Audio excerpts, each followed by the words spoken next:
How do you grow stronger when you face adversity? We'll have tips on resiliency, especially in this tougher economy, from Carol the coach. Next.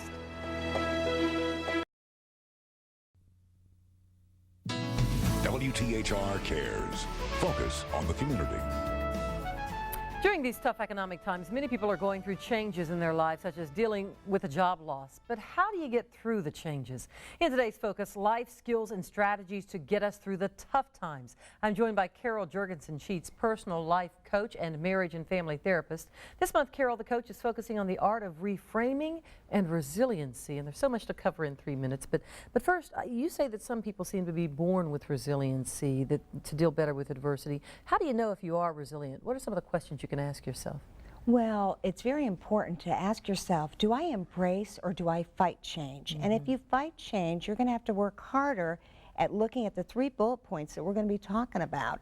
The other thing is that clearly when people are working on their resiliency, they know how they've grown stronger from a situation. If you are not resilient, how can that play out in your life?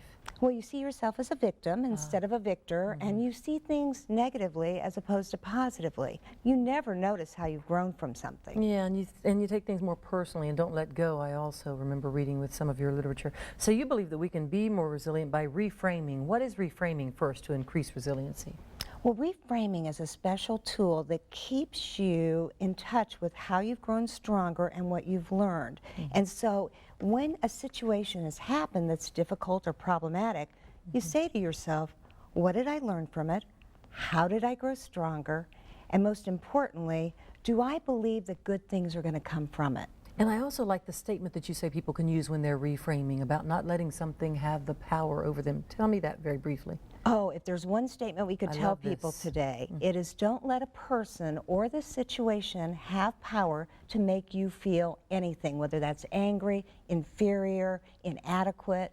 I won't give him that power. I won't give that situation that power. Also, as part of being resilient, you say we need to learn to be a survivor instead of a victim. Explain.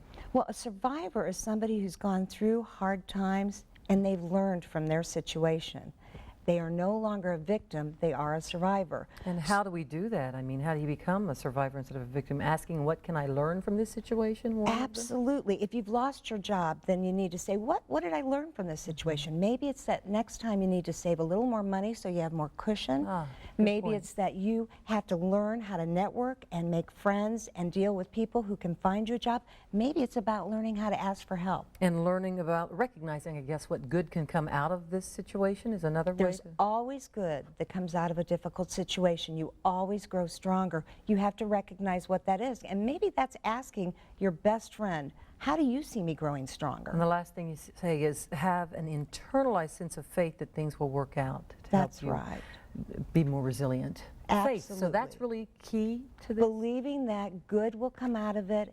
And faith is a spiritual concept, but it's also about believing that anything that happens to you will also turn out good. Great. Carol the coach, always good to have you with us. We'll have you back next month talking about more things. You can call that number for more information from Carol the coach or go to our community page at WTHR.com. Thanks again for joining us, Carol. Thank you. Have a good day. All right. Back to you, Julia.